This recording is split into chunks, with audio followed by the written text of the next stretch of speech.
Wakanda no more, Indonesia forever.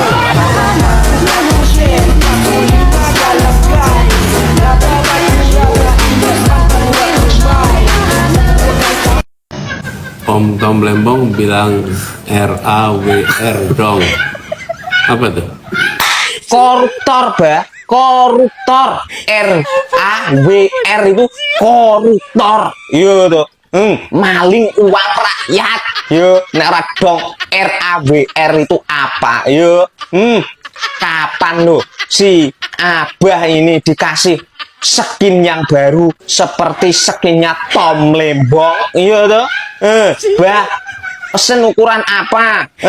Mau dibuat anti peluru atau anti malu? Tolong bah, pesen ini agar Kejagung menyiapkan skin yang baru untuk dirimu, bah.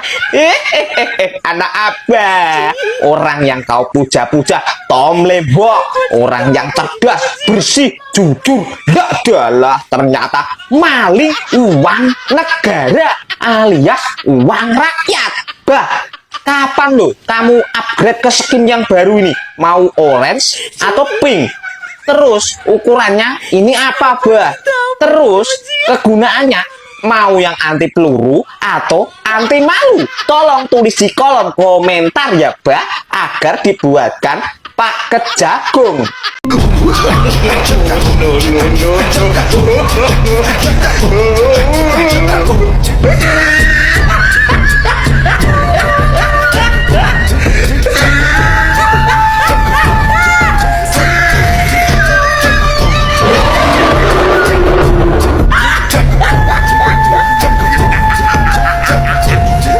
Polusi udara tak punya KTP, angin tak ada KTP-nya. Angin itu bergerak dari sana sini. Susah kalau kita menyalahkan angin dari mana saja, ya. Jadi saya bertanya dengan anggaran segitu besar, jumlah ya, langkah-langkah yang bisa dilakukan untuk dengan real dalam 5 tahun mengurangi polusi, juga di mana rakyat Jakarta begitu banyak yang mengalami sakit pernafasan. Jadi saya kira kalau kita dengan gampang menyalahkan angin, hujan dan sebagainya, ya mungkin tidak perlu ada pemerintahan kalau begitu. Berakhir sudah impian cinta, tinggallah puing-puingnya. Mimpi yang indah jadi nyata, terkikis ombak menerpa.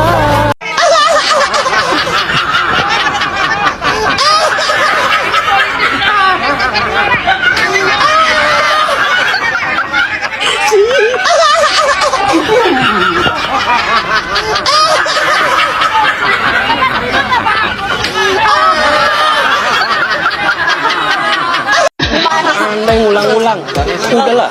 Kalau Anda mengulang-ulang, ya itu yang jadi. Kita ngomongin soal perubahan, keadilan, diulang-ulang, ditarik-tarik pada isu yang kita nggak pernah ngomongin. Jadi siapa yang sesungguhnya mengarahkan ini? Gatel.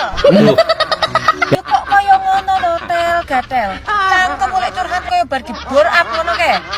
Kaya patut kaya ngono iku. Ora sah merasa paling tersakiti, ora sah berisik lek kowe pecicilen. Kira-kira kaya ngono kuwi. Gatel. Ini Pak. Gatel. Gatel. Tel gatel. Iso kaya ngono lho. Picek matane kok iso. Ora ana istilah kaya ngono iku ancane kowe wae sing gatel. Gatel. Lu nggak percaya kan? Bener nggak? Tunggu tanggal mainnya.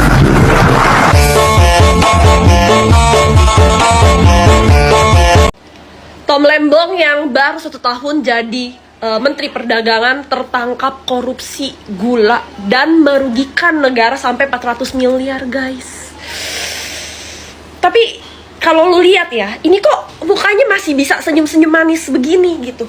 Nih jadi pertanyaan di kepala gue kayak, apakah dia bangga, apakah dia happy ketangkap atau gimana gitu. Kalian heran gak sih kalau lihat koruptor-koruptor tuh ketangkap tapi masih bisa dada-dada atau senyum semeringah?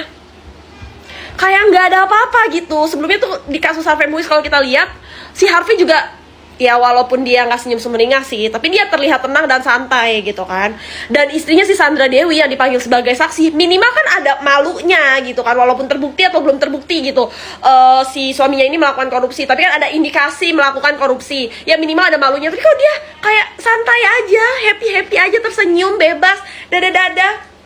Ingat kan nih tanda hati yang diberikan sama si Sandra Dewi gitu. Dan koruptor-koruptor lainnya kalau kalian tuh ingat gitu kan. Ini agak lain nih menurut gue nih. Gue doang yang berasa begitu atau kalian juga? Karena kalau kita lihat di berita-berita luar negeri gitu kan, di China mungkin kan, atau di Jepang, mereka tuh kalau bikin kesalahan atau ketangkap korupsi, mereka tuh udah langsung nunduk.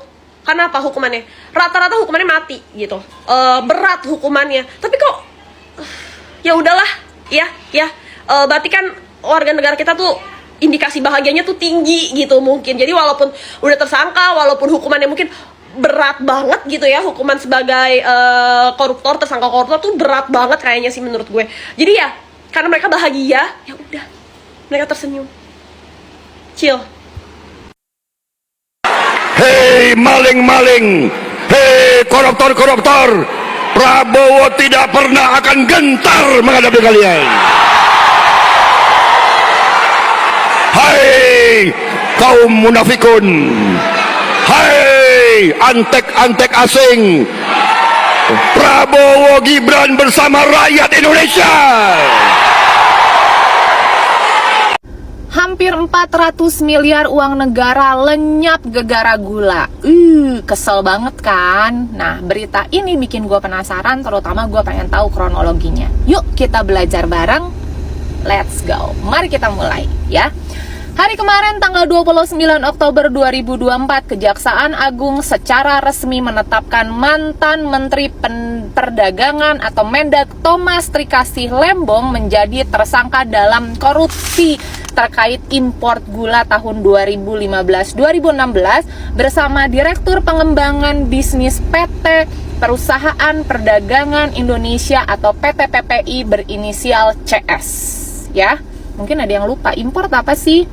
Import ini adalah kegiatan memasukkan barang atau jasa dari luar negeri ke dalam suatu negara. Nah, ditangkapnya kedua tersangka ini memenuhi alat bukti tindak pidana korupsi. Jadi Kejaksaan Agung ini sudah memeriksa 90 saksi dan didapatlah dua tersangka, yaitu Thomas Trikasih Lembong dan juga Direktur Pengembangan tadi tuh si CS ya. Nah, kita sedikit flashback ke tahun 2015 untuk mengetahui kronologinya. Tepatnya tanggal 15 Mei 2015, berdasarkan rapat koordinasi antar kementerian telah disimpulkan bahwa Indonesia berada dalam status surplus gula, sehingga tidak perlu impor gula. Oke, tidak perlu impor gula. Akan tetapi di tahun yang sama, Bapak yang terhormat Tom Lembong malah memberikan izin impor gula kristal yang dimana oleh Kemendag PT AP diberikan izin mengimpor 105.000 ton gula kristal mentah yang diolah menjadi gula kristal putih. Nah, padahal sesuai keputusan Mendag dan Industri tahun 2004 yang diperbolehkan mengimpor gula kristal putih itu adalah BUMN, bukan Kemendag. Oke, nah tapi berdasarkan persetujuan yang dilakukan Tom Lembong, ini impor gula dilakukan, dan impor gula ini tanpa berkoordinasi dengan instansi-instansi terkait. Bahkan nggak ada juga surat rekomendasi dari kementerian-kementerian, sehingga sebetulnya nggak ada tuh rekomendasi kebutuhan realnya berapa. Tom Lembong ini asal tancep aja 105.000 ton gula, let's go kita impor. Nah, pada bulan Desember 2015 dilakukan rakor ya, rapat koordinasi di bidang perekonomian yang dihadiri oleh Menteri Perekonomian saat itu. Dan salah satu pembahasannya bahwa ini Indonesia pada tahun 2016 kekurangan gula putih kristal sebanyak 207.000 ton. Nah, jadi kurang kan? Tadi surplus, sekarang malah jadi kurang. Terus dilakukan dong upaya-upaya, dan salah satunya adalah melakukan stabilisasi harga. Nah, dalam rangka stabilisasi harga gula dan pemenuhan impor gula nasional sampai November-Desember 2015, Tersangka CS selaku Direktur Pengembangan Bisnis PT PPI ini memerintahkan bawahannya atas nama P melakukan pertemuan dengan beberapa perusahaan swasta yang bergerak di bidang gula. Oke? Padahal dalam rangka pemenuhan stok harusnya yang diimpor itu adalah gula kristal putih atau GKP secara langsung dan hanya boleh dilakukan oleh BUMN ya, bukan Kemendag. Nah, tapi yang dilakukan adalah dia mengimpor gula kristal mentah, bukan gula kristal putih. Setelah itu, gula kristal mentah tersebut diolah oleh perusahaan-perusahaan swasta ini nih menjadi gula kristal putih. Yang ternyata ke-8 perusahaan swasta yang mengelola GKM menjadi GKP ini sebenarnya izin industrinya adalah produsen gula kristal rafinasi yang diperuntukkan untuk industri makanan dan minuman. Nah, setelah ke-8 perusahaan ini impor, lalu mengolah GKM menjadi GKP, lalu PT PPI seolah-olah membeli gula itu. Padahal senyatanya gula itu dijual sama perusahaan swasta ini nih, ya. Jadi perusahaan swasta ini tuh sebenarnya udah biasa jual ke pasaran atau masyarakat lewat distributor yang terafiliasi dengan perusahaan-perusahaan itu. Sehingga pada tahun itu harga gula yang harusnya biasanya 13.000 dijual menjadi 16.000 atau lebih tinggi dari harga eceran tertinggi. Dan parahnya tidak dilakukan operasi pasar. Nah, dari cara inilah PT PPI mendapatkan fee dari 8 perusahaan swasta tersebut. Nah, penetapan tersangka pada Tom Lembong dan CS ini dilakukan setelah Kejaksaan Agung melakukan penggeledahan di Kementerian Perdagangan pada 3 Oktober lalu. Dan seperti yang disebutkan oleh Direktur Penyidikan Jaksa Agung Muda Bidang Tindak Pidana Khusus Bapak Abdul Qohar dalam konferensi persnya kemarin, ini disebutkan bahwa negara rugi kurang lebih 400 miliar. Sesek dada gue. Cuman ya, dia butuh uang kali. Tom Lembong baru aja ditetapkan tersangka kasus korupsi impor gula.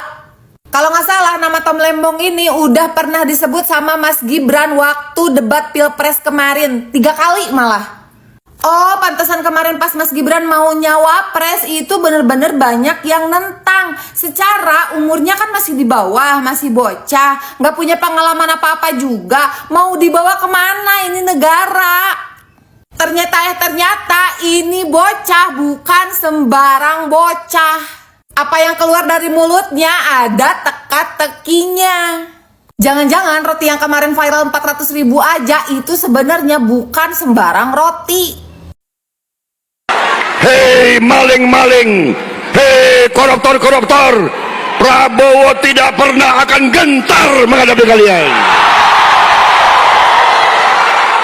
Hai kaum munafikun, hai antek-antek asing, Prabowo Gibran bersama rakyat Indonesia.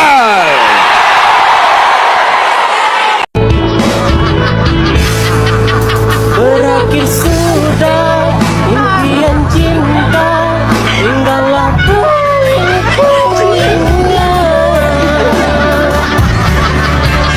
Mimpi yang indah jadi nyata, terkikis ombak menerpa.